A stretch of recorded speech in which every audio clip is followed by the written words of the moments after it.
Shalom. This is Truth is Everlasting, Lions Den. I am Yahweh Sap. I camp out with Lions Den, Hawan Ben Yashawada in Jacksonville, Florida. But first, I'd like to give a prayer to the Father, to the Son, to the elders, to the Archeons, and to the women and children. Kal Halayim La, Yahweh Bahashem Yahweh Shai. Bahashem Ha Roga Krodash Bahamath. In the name of Yahweh Shai, in spirit and holy and truth. Double honors to the 144,000 chosen elect. Double honors to the elders of GMS. Double honors to my elder Hawam. Salutation to the Archons who are on the four corners of the earth. And to the women and children, Shalom. Okay, well, the Spirit moved me to do a lesson on this topic that, is very serious. It's going to get serious as time goes on. The preparing for disease X, right? And the World Health Department is very nice enough to inform the whole world and as well educate. But I want to bring, scripture in it to the so-called Negros, Latinos, Native Americans, and speckled birds, okay? And hopefully the World Health Department will respect that and honor it for, I'm sure that they also, have their gods, okay? I want to go to, the title of this lesson is, My People Are Destroyed for Lack of Knowledge. Let me play a little bit, and then I go into the scripture. Slakia. Forum is working on. By the way, my name is Shyam Bishain, and I head up the Center for Health and Healthcare at the World Economic Forum. So we've been working on this. There is an initiative called Partnership for Health Systems, Sustainability and Resilience. Many of the folks here in the room are working with us on that. Basically, the idea is how do we prepare, as I said, how do we prepare the health system to respond to not just, pandemics, but also other crises. We know there is a looming crisis of climate change. That's going to impact our health system. How do we respond to increased number of diseases, whether it's communicable disease, non-communicable disease? We have to prepare the system well for that. So that's an important discussion here. We also have initiatives in terms of biothreats, disease surveillance.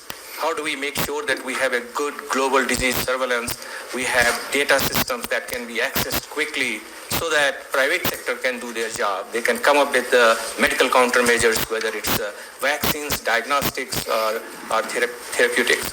So we've been working on that as well. We are looking at vaccine equity. We are looking at ways to make sure that there is manufacturing in various parts of the world.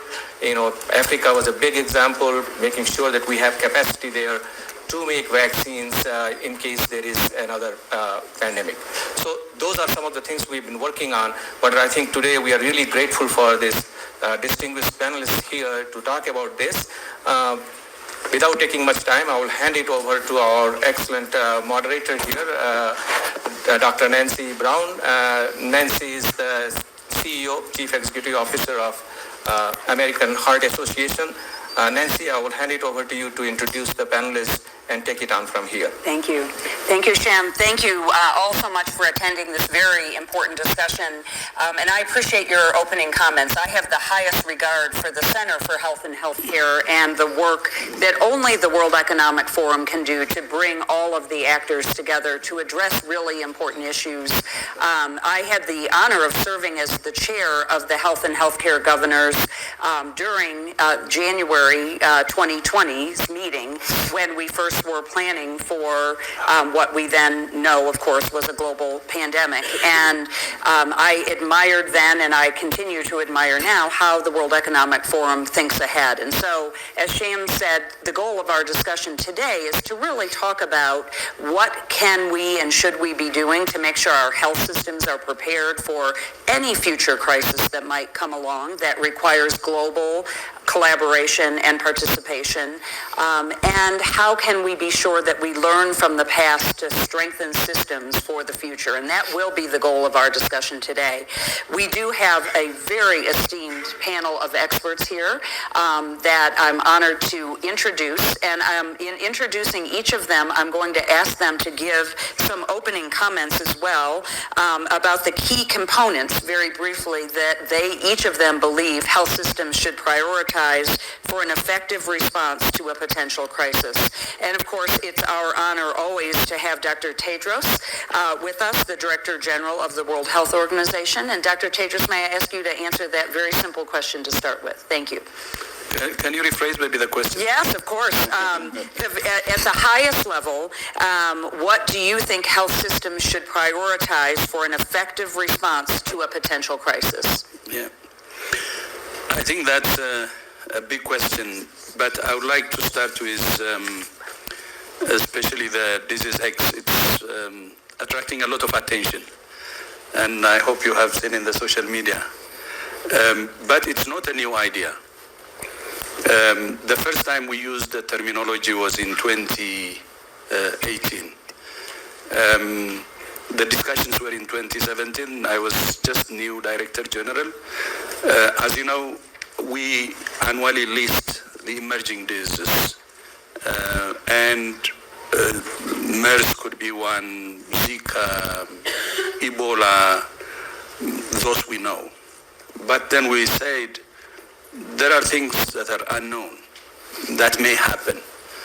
And anything happening is a matter of when, not if. So we need to have a placeholder for that, for the disease we don't know that may come.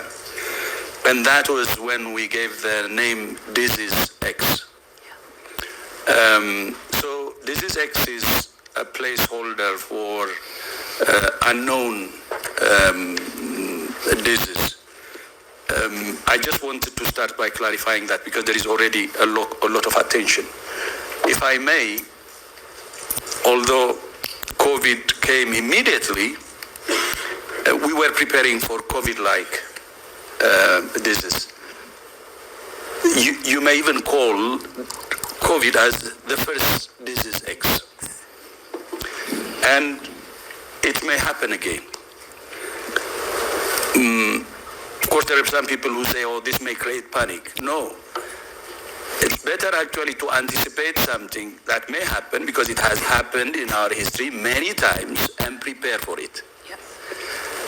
We shouldn't face things unprepared. We can prepare for some unknown things as well because there are basic things you can do. Then that takes me to your question, of course. Then we should prepare means it could be an early warning system that could be installed. And then preparedness planning. For instance, with COVID, we have seen it in preparedness planning when our hospitals were stretched beyond their capacity, but both in terms of space and also workforce. How can you have a surge when anything comes, you can expand quickly so you can manage your patients? We lost many people because we couldn't manage them. They could have been saved, but there was no space. There was no enough oxygen. So how can you have a system that can expand when the need comes? This, whatever disease, you should prepare for it. You don't need to know that disease. There are common factors. In terms of supply chain, for instance, the same. So whether it's in health systems or even the private sector, by the way, in research and development, for instance, you can prepare for it. Actually started with this Disease X issue with a research and development blueprint. It's a blueprint. And research and development should be at the center also to test drugs, to test the other tools. And then, of course, the health infrastructure. I said it a bit, but the health infrastructure is bigger than what I said, the oxygen and the space. So preparing that in all its forms, especially with a focus on primary health care. Yeah. High-income countries were surprised because their investments in the last many decades was on high take technology, cutting edge technology in tertiary services, even robotic surgery, but their investment in primary healthcare was not there. Even some countries couldn't do contact tracing. So to prepare countries, I think renewed commitment to strengthen primary healthcare is very important. So it starts from there, and then of course we can go. Then the other is, we shouldn't see it in terms of health services, in terms of research development and so on. We should see it also in terms of communities. Communities can prepare for disease X. There are many things that can be done at community level, and then public health education and communication should be at the center. So this is what I would like to say as a start. Thank you. Thank you, Dr. Tejaswan. We'll come back and drill down into some of those comments in a moment. Preetha Reddy, thank you for being here from India, where you and your family lead a very large healthcare system, Apollo Health. I would love you to introduce a little bit about yourself and your health system, and maybe also answer the brief question, what do you think health systems should do to prioritize? So I'm Preetha, Vice Chair of Healthcare private sector healthcare group in India. We've been there for 40 years. What we've done in 40 years, I think the learning over the past post-COVID has really, intensified what needs to be done. And Disease X, I know the name seems like a science fiction film, but basically it's something all of us need to be aware and alert, definitely for future times to come, because it's definitely a clear and present danger. I want to draw an analogy with the army, especially the Indian Army. We know that every day the infantry actually prepares for war. They go through intense training, and at any time if there is war at the border, they're ready to go and face that. I think healthcare workers, healthcare systems now have to look at the future like that at any time anything can happen, and we don't know which side it's going to come from, and there's no going away from that. So I think we have to prepare and be prepared. Like there are alerts for global scenarios. For us, it's usually cyclone or floods. There's a red alert or an orange alert. I think the red alerts have to be flagged much quicker, which means we need to be able to realize that this could be potentially a huge problem. And for that, there's been so much of discussion about AI and how can AI really help us to find and detect the problem so early that we can actually plan and prepare for interventions. I think that is extremely important. But more than anything else, I am a very proud Indian, and I think that the leadership, the quick decisions, and the incisive decisions to do what we have to do at the right time. Sometimes they're hard decisions, you face that. But I think to take the right decision, the hard decision, but to take a decision has been very important. And I think a population of 1.3 billion people, if we have been able to come out of this relatively, better than which could have been anticipated, and the fact that there was early intervention of vaccination, there was a lockdown. It was hard, but it was a decision making which I think helped us. So I think that's important going forward. Thank you, Preetha. Next, Roy Jacobs, who is the Chief Executive Officer of Philips Healthcare. Roy, I'd love you to say a little bit about your company and give us your perspective. Yeah, thank you so much. Philips, almost 33 years old. We're focused fully on delivering healthcare solutions now. And we were very active also during COVID. And I think some major lessons we learned as a company, but I think also we should take away for the healthcare system. First of all, it's all about the patient. And I think that one of the big learnings during COVID was that actually you cannot treat the patient maybe like you would normally do, because you need to isolate, you cannot touch the patient. Also, what are the specific means that you need to ramp up very quickly, like respiratory devices, monitors? We had, of course, the vaccines. And how do you mobilize the supply chain globally to actually do that? So I think that's the second big lesson. Thirdly, it's all about the staff that needs to take care of these patients. And very quickly we saw that actually it became more and more challenging for the healthcare systems to actually keep the staff up and running, to keep them motivated, but also actually to protect them from the disease and keep doing their job. And then thirdly was, how can you then apply the latest also digital technology to help them in their daily job. Because there's a lot of technology available, but actually how do you then make sure that that quickly gets into the hands of the staff, of the system, and you can actually scale it very rapidly. Last but not least, next to the agility I think we all learned that we need to have, it was also about fair allocation of means.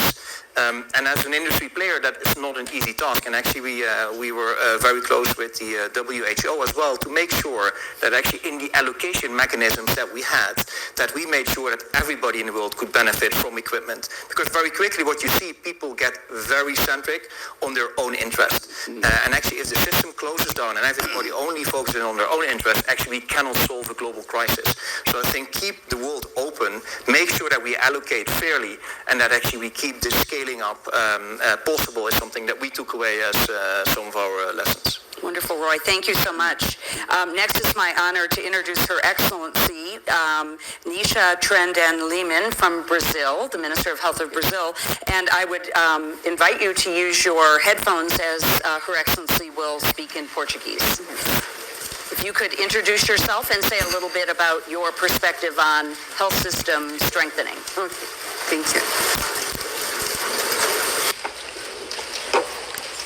Yeah? Yeah. Thank you very much. I will speak in Portuguese.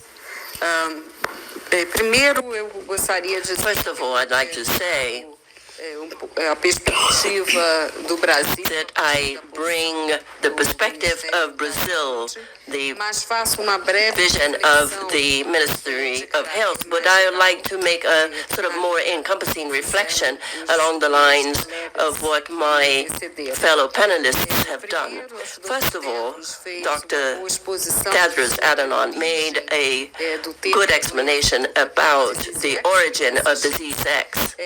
Mas eu penso que Nevertheless, I believe that all of us see this issue in the light of the impact of the COVID-19 pandemic. Feitas muitas avaliações no Brasil. Several evaluations were performed in Brazil, and the first point that I would like to bring up is to remind you of Klaus Edward, the German sociologist, who says that societies learn, but it is difficult for the world to change. So we have the learnings of the pandemic, but we need some transformative forces in order to think about an effective ability to respond to potential diseases that may cause pandemics. In this regard, to have resilient health systems is fundamental. This has also been said here. Still, I would like to start by mentioning that in situations of a pandemic threat or in a picture of a pandemic or epidemics that may have a severe national impact, there is a preceding factor, in my view. I mean, not preceding, but it leads to bringing these preconditions of a health system together, which is the time for a political response. And that is valid domestically in a pandemic as well as around the world. There has been important analytical work done in that regard.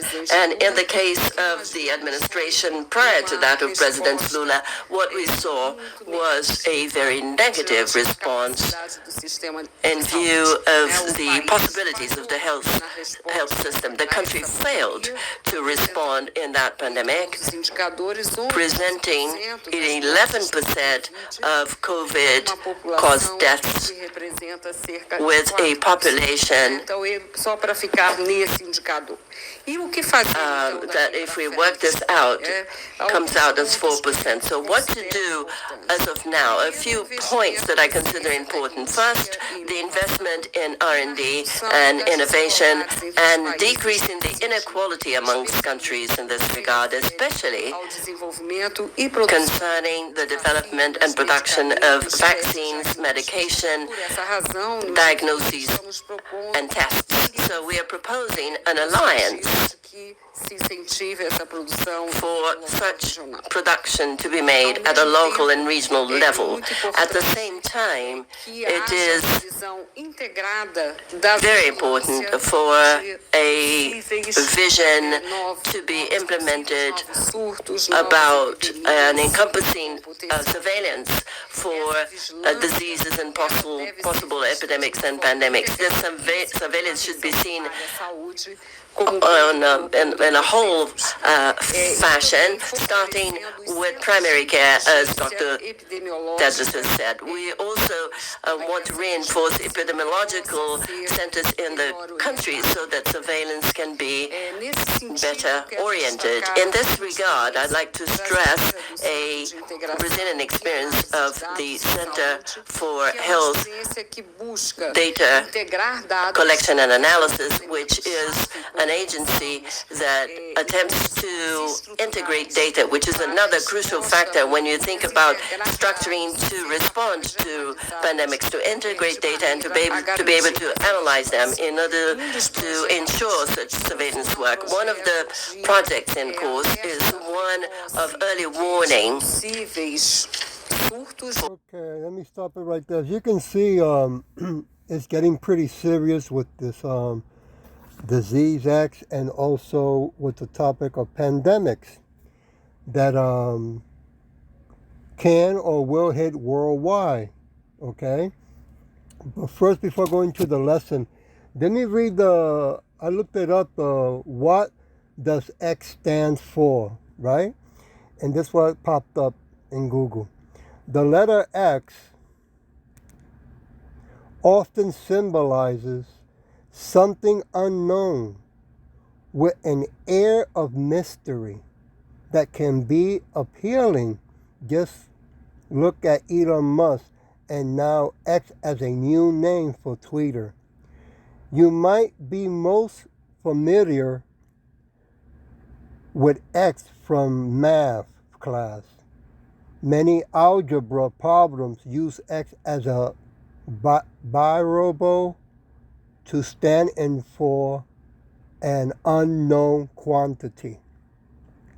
So AI ain't going to be able to know the quantity of viruses, right, that can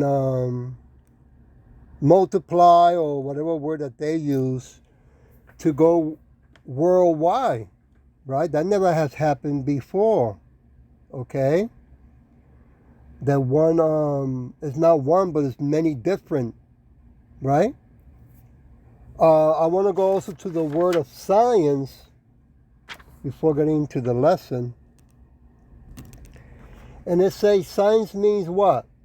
The study of structure and behavior of the physical and natural world through observation, experimentation, and the testing of theories against the evidence obtained. Right? I mean, in other words, when all hell breaks loose, they're going to study the evidence and behavior to see how they can stop it or control it, right? So now I'm going to go into scripture, because this is really more for the so-called Negro Latinos, Native Americans, and speckled birds, right? And being that we got to remember that in Exodus, when God sent the spirit of death, right, the pandemic, to Egypt to kill the firstborn. So what happens if that's what really is going on? That Yahweh, Ba'ashem Yahweh Shai, is sending this out to the whole world to destroy the wicked. Something to think about, right? Who are we, or corporations, to get in the way of Yahweh Shem Yahweh Shai, to take care of that which He has created, right? I want to go to Hosea chapter 4, verse 6 first. My people are destroyed for lack of knowledge. Because thou hast rejected knowledge, I will also reject thee, that thou shalt be no priest to me, seeing, let me hit this, Lakia, thou hast forgotten the law of thy God. I will also forget thy children's. Woo! Now, why the Spirit moved me to bring that scripture? Well, you know, the so-called Negros Latinos, Native American speckled birds, we have still some of our people that still practice pagan holidays, right? Now, there's nothing wrong if the other people, or the people in this video, you know, have different gods, which I'm sure they do, right? And they worship their gods their way. But we have our God, that we have to worship him his way. We cannot be going to other gods. It doesn't work like that. We are not a group of religion. It's about nationality, identity, and inheritance. Big difference. Okay? So to think about. I want to go to Proverbs. Oops. Give me a minute. Chapter 29. Verse 10. Give me a minute while I look for it. The bloodthirsty hates the upright, but the just seek his soul. Yeah. If our people, the so-called Negro, Latino, Negros, and speckled birds, right, heed to the calling of what's going on. Look what's coming out. Disease X, an unknown pandemic. It's going to hit global, right? So it looks to me that Yahweh Shem Yahushua is making it loud and clear to the whole world, to his people. Who are you going to bow down to? Who are you going to live and die for? Who are you going to trust? Right? I want to go to 1 John. Give me a minute. Salaki, I got to hit this. Chapter 3. Give me a minute. I got to turn my pages here. Not using the laptop. Give me a minute. I'm getting there.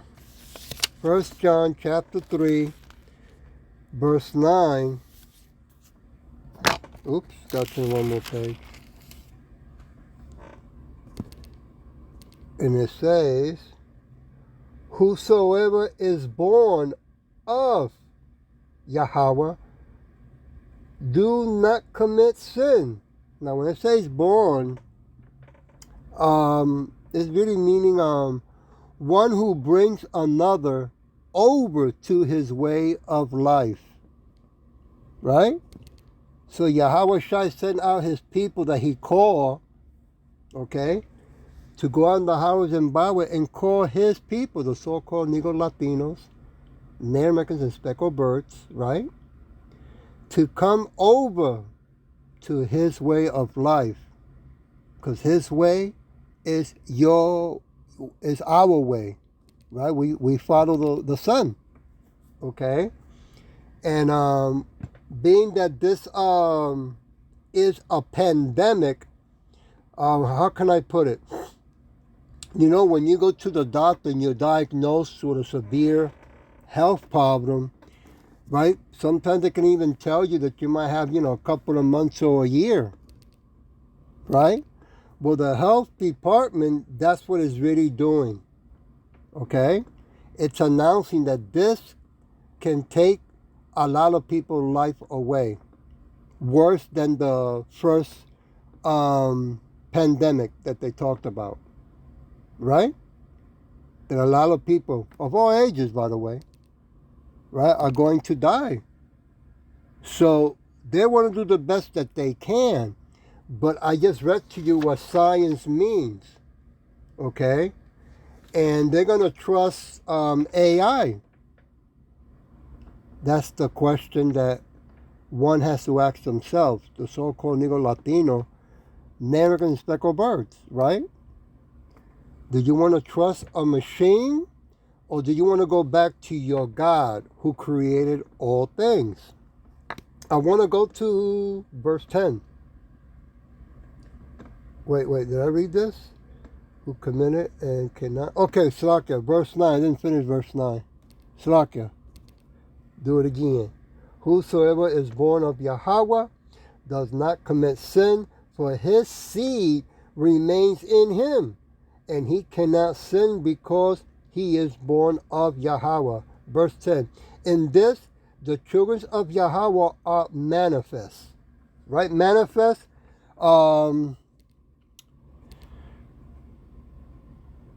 Give me a minute. Manifest. Recognize or known. Right? You are being revealed who you really are. You're not an African, Jamaican, Haitian, Puerto Rican, Cuban, Peruvian, Colombian, Haitian, right? We are a peculiar people that Yahweh Bashin Yahweh Shai has chosen, right? The apple of his eyes. And it says here, and the children of the devil, whosoever do not righteousness, is not of Yahweh, neither he that loves, give me a minute, I gotta hit that, not his brother, right? So I said, come on, says really go out to the so-called Negro Latinos, American speckled birds, because the rest of the world, they have different gods, right? I mean, they should go and pray to their gods and see if their God will help them. But we, the so-called Negro Latino, American speckled birds, who are the true children of Yahweh Shem Yahweh Shai, the true Hebrew Israelites, we should go to our God and our King. Because this is very serious. This cannot be just be given. I mean, if you want to, if that's what you, your faith of yourself, way of thinking, want to put your trust in the things of the world, then hey, that's your prerogative, right? They made a song like that too. Verse 11, for this is the message that ye heard from the beginning, that we should love one another. And how do we love one another? Well, you know, I remember when they used to tell me when I was young that love is unconditional. Well, surprise, surprise, love is conditional. By the way, love has rules, and those rules are in the scripture, right? And to our people, we're not supposed to be worshiping other gods. We're not supposed to be celebrating pagan holidays, and we're not supposed to be eating certain foods, because the Bible, we have dietary laws, right? So by coming back to your true God, right, to see whose God really is more real and more powerful, to be honest with you, right? That's not nothing wrong with that. That's not crazy. That's not breaking a law. Okay? But to put faith in man, well, scripture made that clear. That's not wise.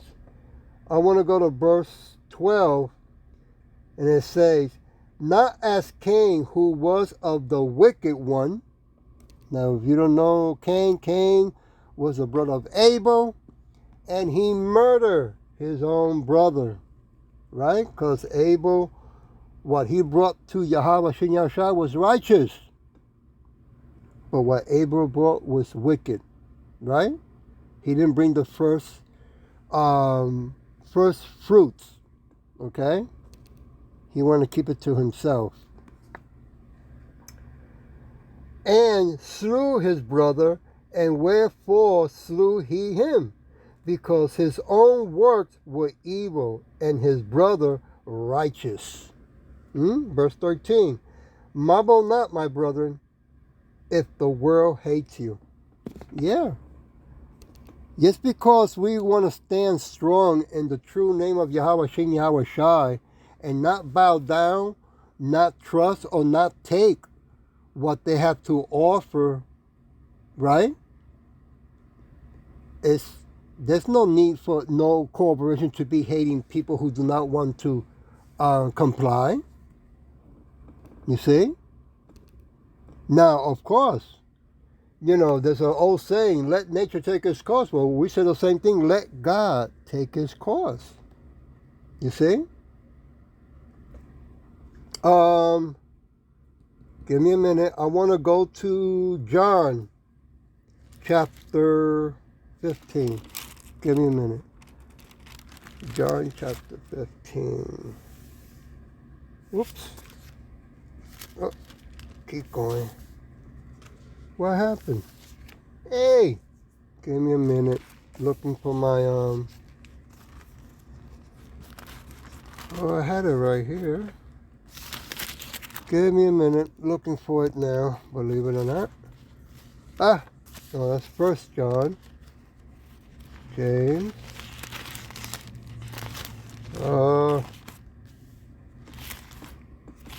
Okay. I know what I gotta do. I gotta backtrack. Give me a minute. I'm getting there. Chapter what? 15, I said. Okay. That's terrible when this happens. But, give me a minute. Now, we'll put it on pause, but right now, I'm in the zone looking for this page. I can't believe it. Oh, and I had it right here.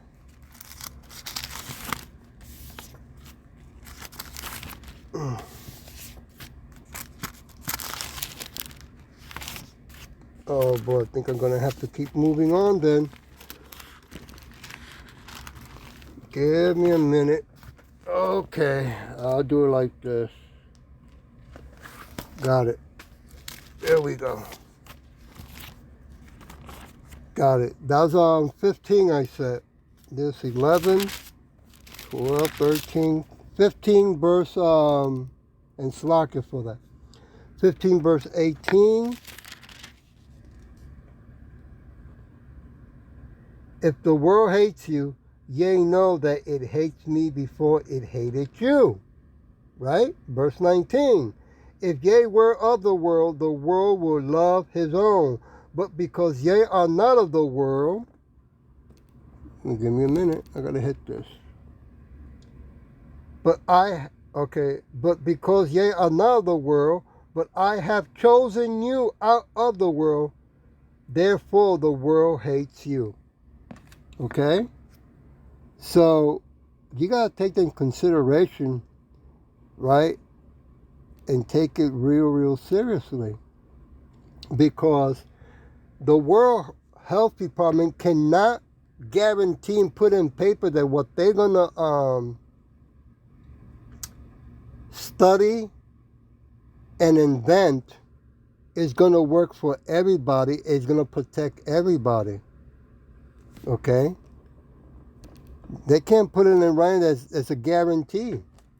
That'll be impossible. AI would not be able to do that. Okay? I want to go to John chapter 17, verse 14. I have given them thy word, and the word has hated Slakia, them, because they are not of the world, even as I am not of the world. Right? Now, don't you think you so-called Negro Latinos, Native Americans, and speckled birds, that if Yahweh Shin Yahushua created all things, he will also know about these pandemics? Huh? And that he is the only one that can save us? He's not coming for the whole world, right? I mean, just a thought. Okay? Let's go, did I read 15? Verse 15. I pray not that thou should take them out of the world, but that thou should keep them from evil. Right?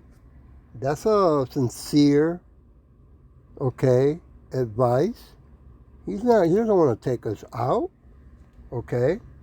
Let me go to Matthew chapter 6. Give me a minute. Turn Matthew chapter 6, verse 13.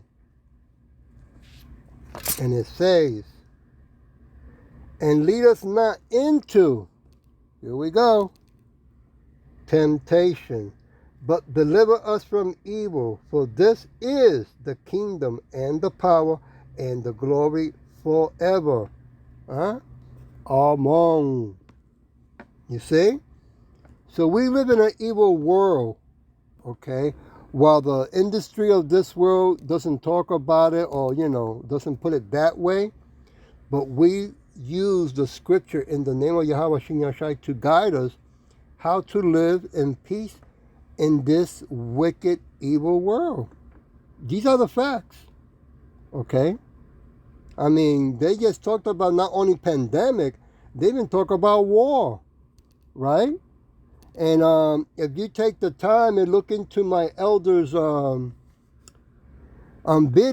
on the Lions Den main page, he did a lesson where Carl Schwab is talking about how hacking is going to become, worldwide. Okay? So we're getting hit in every direction, is what I want to say. It was a great lesson that our elders did.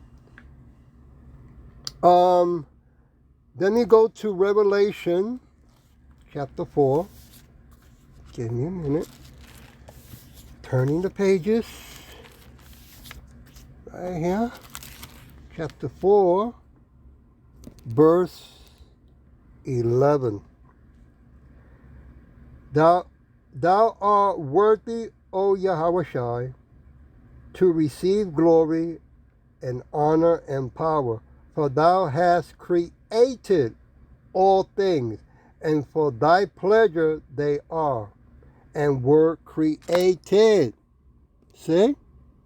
So Scripture has the answer for all this craziness that's going on in this world and for this pandemic, right? Now, again, I got to say this. I don't know what God's World Health Department has and believes in, but in our book, it makes it loud and clear that our God created all things. Okay? Good and bad. So don't you think that Yahweh Bashin Yahweh Shai knows what to take out or when and why? And who are we, right, to question Yahweh Bashin Yahweh Shai? I mean, he's going to do it righteously. You see? Knowing why. AI ain't going to be able to do that. Right? Moving along to Proverbs again. Chapter 29. Give me a minute. I got to turn these pages back this way. Moving.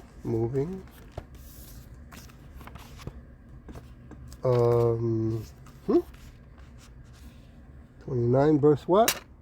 12. Verse 12. If a ruler hearkens to lies, all his servants are wicked.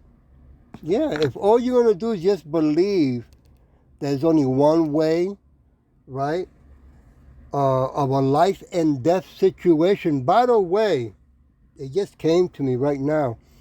Did you know that when there's a life and death situation, who has the last word when a life and death and situation comes about?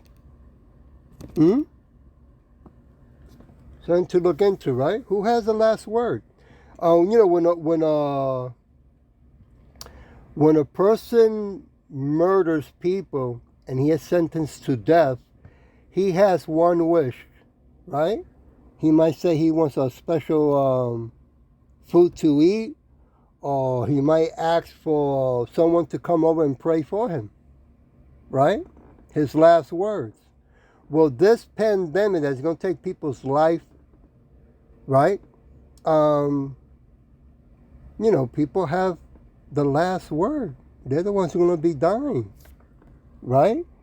If they do what the World Health says to do, there's no guarantee, right?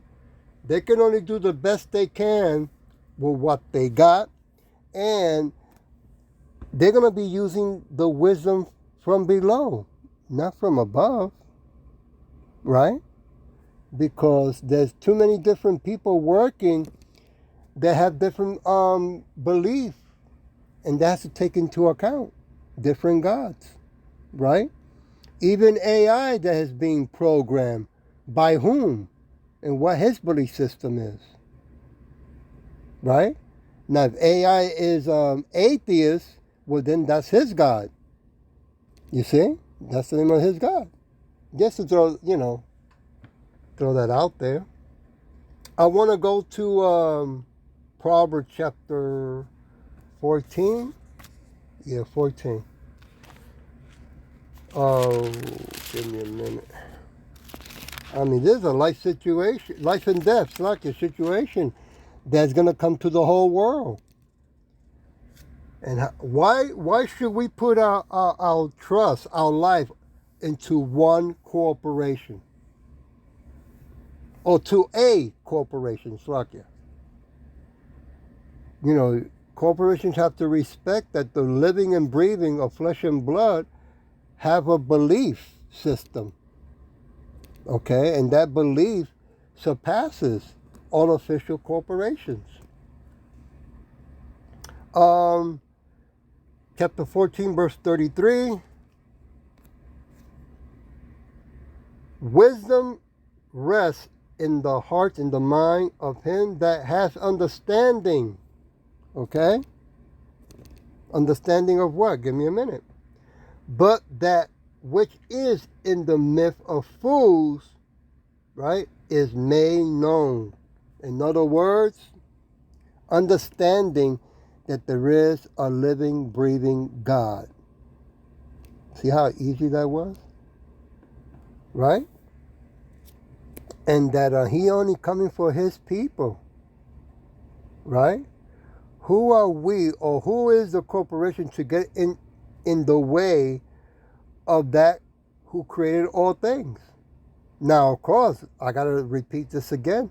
If people want to go and participate in let me read it here so it doesn't come out that I'm saying it. Science, the systematic study of structure and behavior of the physical natural world through experimentation, which that's what's going to be, bottom line, right? And testing of theories against evidence and obtain, Slovakia. So it's going to be a study and an experimentation worldwide.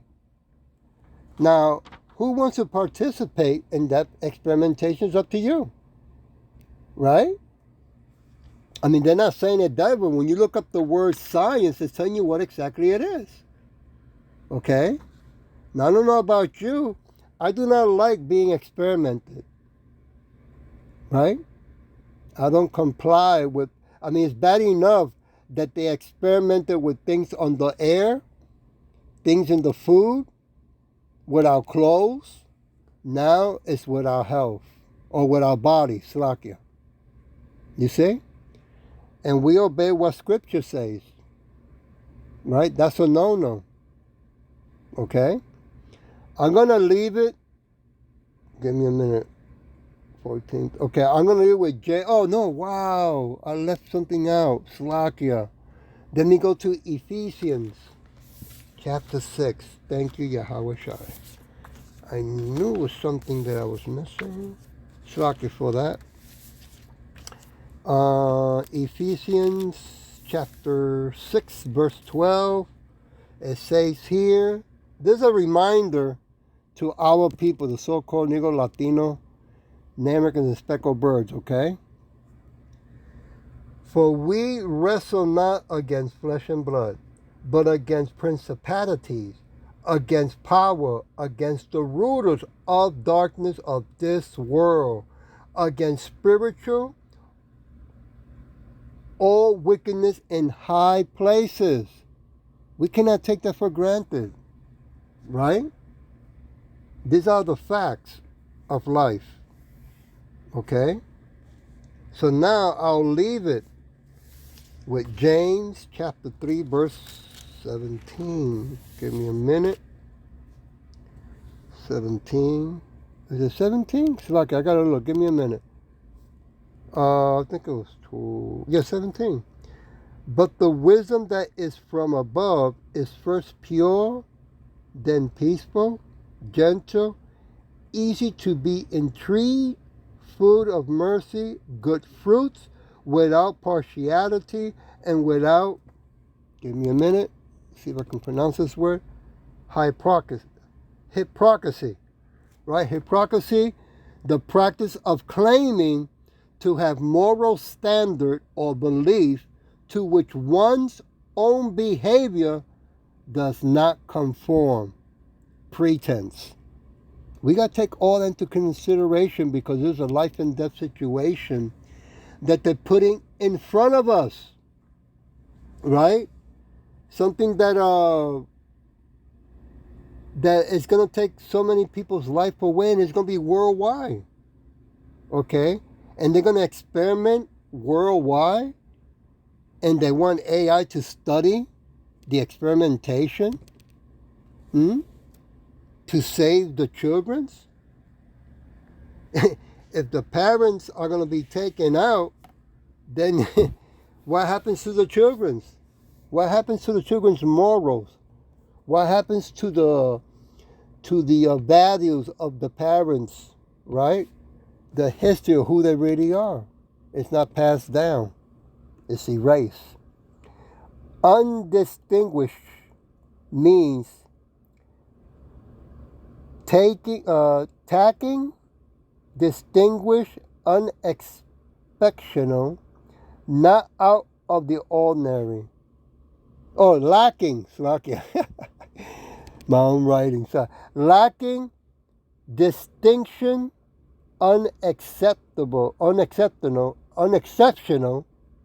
not out of the ordinary. What's going on is not out of the ordinary. If it's the hand of Yahweh Shem Yahweh Shai, right? Didn't he do it in the past in Egypt? Then he killed the firstborns of Egypt because they were murdering our children. Isn't that happening today as well? Right? Well, hey, that's how come it's important to come back to who you really are, you so-called Negros, Latinos, Americans, and speckled birds.